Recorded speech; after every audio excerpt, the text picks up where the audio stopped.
Hello students, today we will be doing the making of a scientist. It's a beautiful chapter written by Robert W. Peterson, Footprints Without Feet, our supplementary reader, chapter 6, the making of a scientist. First of all, let's know about the author. The author Robert W. Peterson, born 1925 in Warren, Pennsylvania, expired Feb 11, 2006. He was an American newspaper writer who later became a freelance author of magazine, articles, and books, especially on the topics of sports and scouting. His 1970 chronicle of Negro League Baseball, titled Only the Ball Was White, was hailed by the New York Times as having recaptured a lost era in baseball history and a rich facet of black life in America. The baseball commissioner at the time, Bobby Cohn, later credited Peterson's book with having focused greater attention on the accomplishments of Negro League players, leading to their admission to the Baseball Hall of Fame. It's a beautiful, you know, chronicle. Only the ball was white, and it was praised by the New York Times. It said that he recaptured a lost era in the baseball history and a rich facet of black life in America. Introduction to the chapter.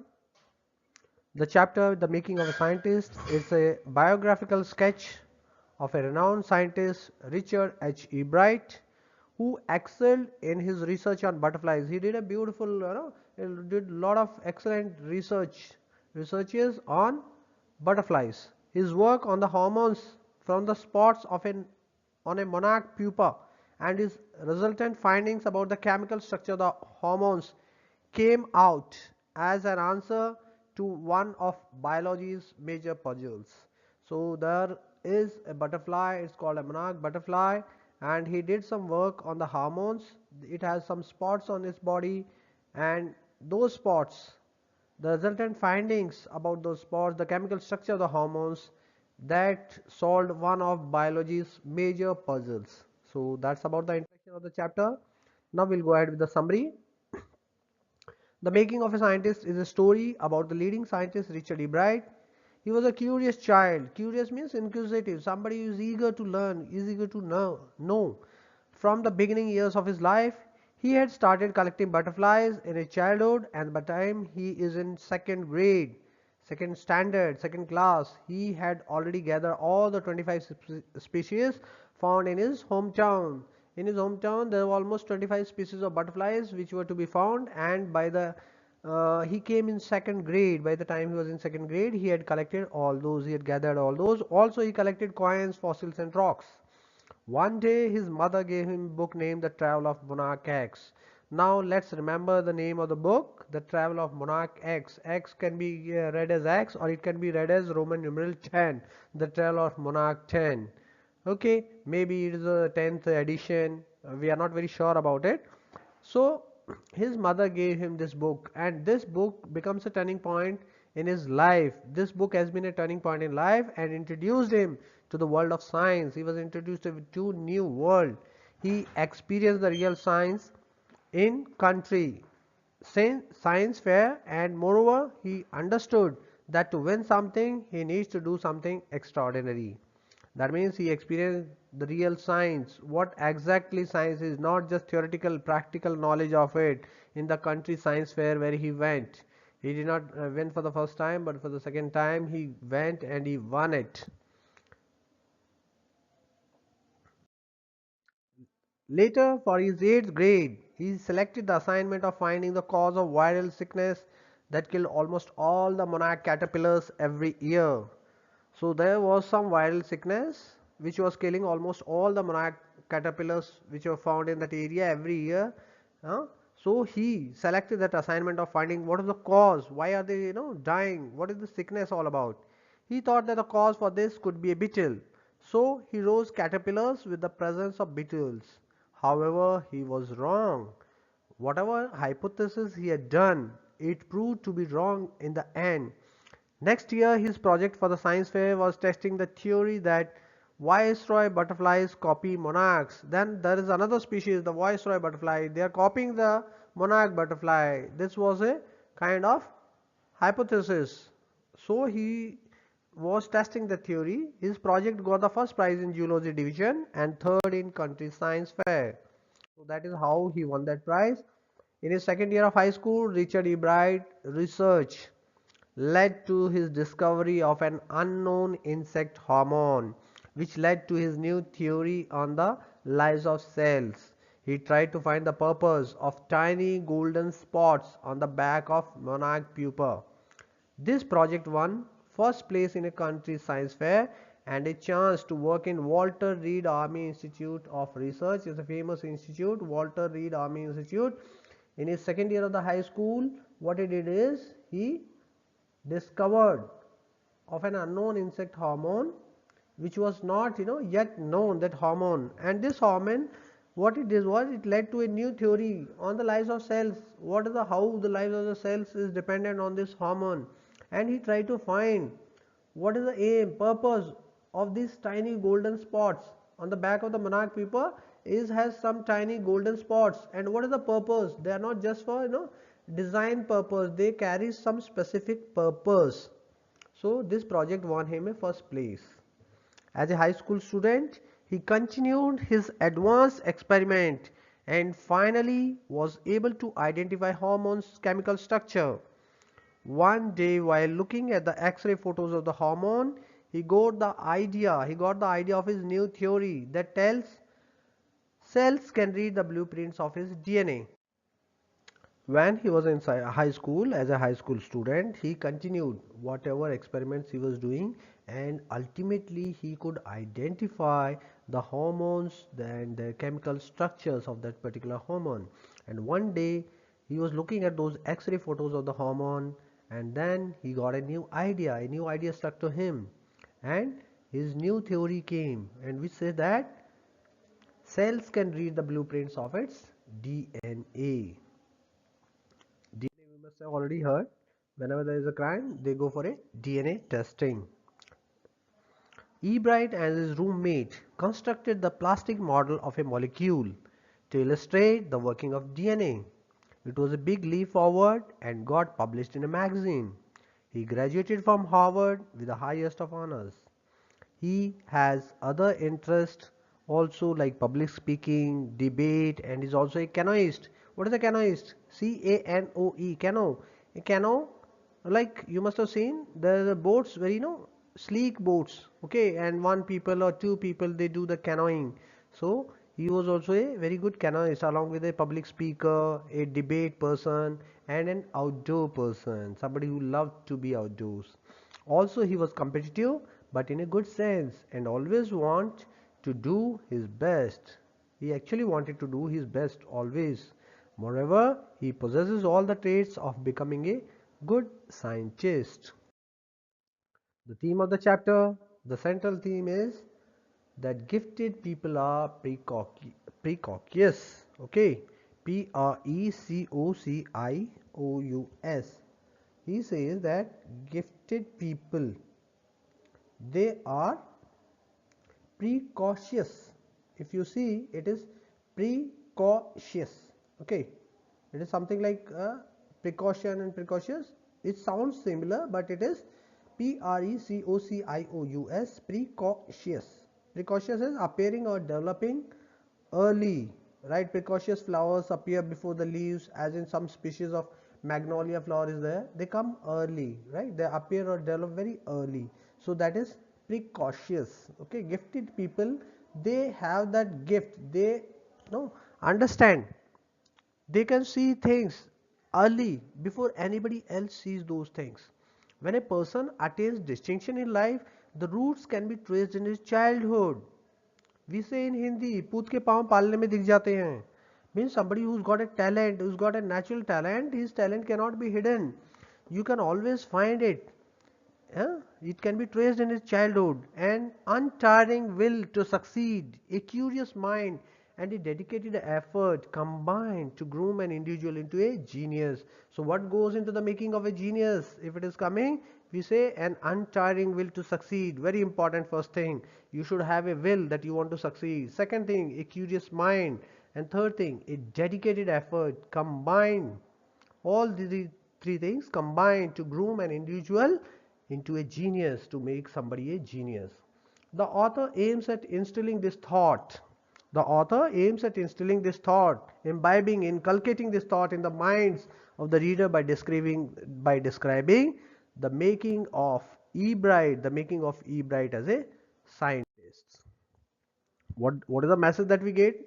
The making of scientist, it conveys the message that if one wants to succeed in life and reach great heights just like Ebright, one must have sincerity of purpose, single minded devotion, and determined will, right?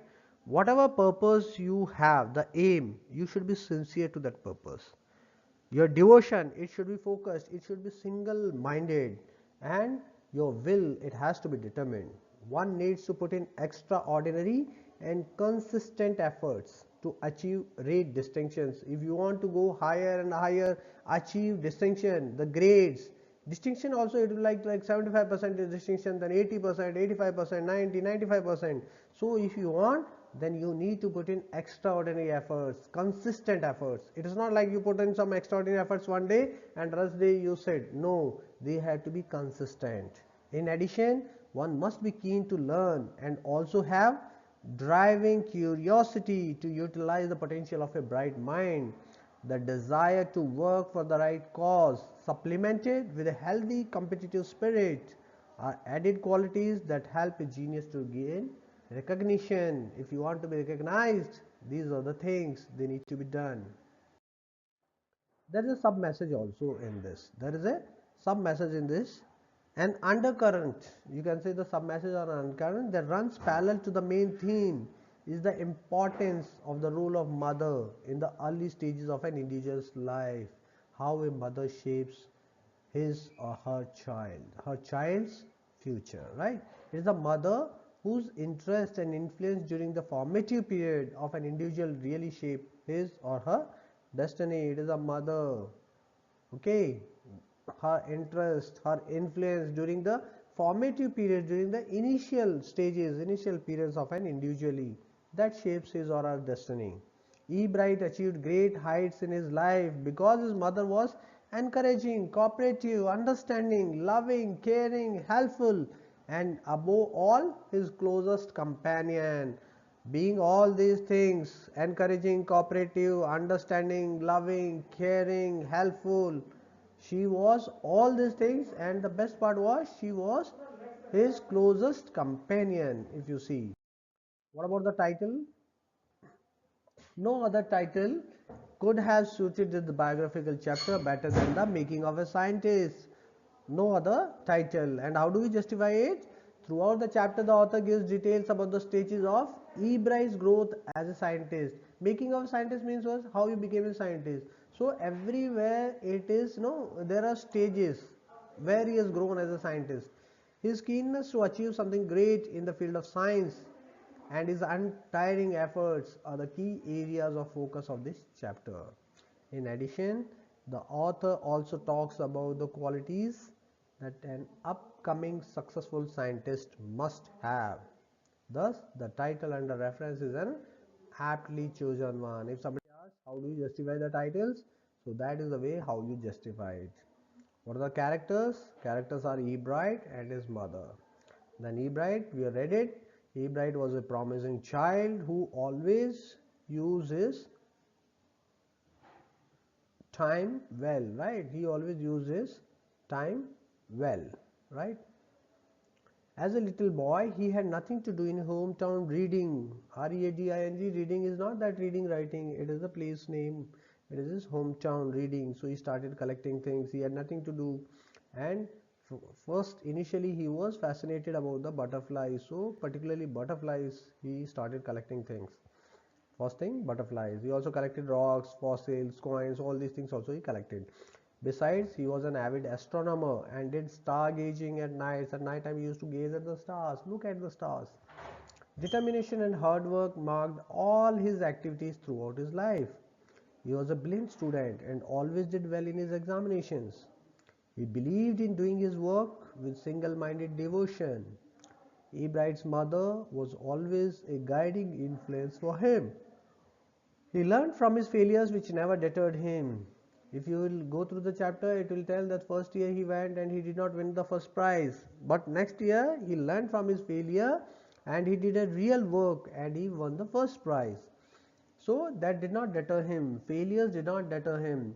They are like first attempt in the learning process. FAIL, F for first, A for attempt, IN, L for learning. First attempt in learning. Right, they are the stepping stones to the success. So they never deterred him. He learned from them. He performed very well in the science fair experiments. Right. He always performed his experiments without much fuss and remained modest in spite of his great success. See, these things are some qualities which everybody must have. If you want to succeed, you must have those qualities. So, he had those qualities. He did not make any fuss about it. He did not show off, and he remained very modest, very humble even after getting great success. He exhibited complete devotion and dedication towards his aim when he grew up. He was a good debater and a public speaker. He took a keen interest in outdoor activities like nature, photography, canoeing. He had a keen and healthy spirit of competition, coupled with a curious mind. All the things he was there, we have read him what kind of all-rounder he was, but along with that, he has a very keen, very keen, okay, healthy spirit of competition. Competition is always there, but healthy competition must be there. And to sum up, Ebright had all the qualities that make a great scientist and a good human being. So he was overall a very good human being. Then comes Ebright's mother. It is a very important character, Ebright's mother.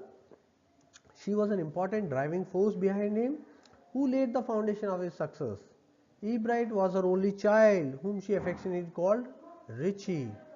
After her husband's death, her son, who was in third grade, was her whole life. The husband, his father, Richie's father, Ebright's father, he expired, and after his death, he was the only son. So he was in third standard when all this happened. He became his whole life, her whole life. She would encourage his interest in learning and would take him to trips, buy him telescopes, microscopes, cameras, mounting materials, and other equipment. He would buy all those things so that he can fulfill all his wishes. Sorry. She was his only companion until he started school. After that, she would bring him some friends home. She would bring home some friends for him and at night be with him to do things together. She would spend almost every evening at the dining room table with her son, whom she called affectionately Richie. She would spend time. Okay, you don't have friends? Okay, no problem. I would bring your friends home. They will stay with you, and at night, what she will do? Okay, come, let's do things together. She was her best friend, also, companion, also. When he did not have things to do, she would find work for him that would help him learn things. This support, guidance, care, and concern of Ebright's mother helped the growth of a curious child into an accomplished scientist. He achieved what he had to achieve, and this would not have been possible without the support, the guidance, the care, and concern which his mother, Ebright's mother, she displayed. He would not have been an accomplished scientist. Coming to the important question answers, how did a book become a turning point in Richard E. Bright's life? This is one question. How did his mother help him? What lesson does E. Bright learn when he does not win anything at a science fair? What experimental project does he then undertake? What are the qualities that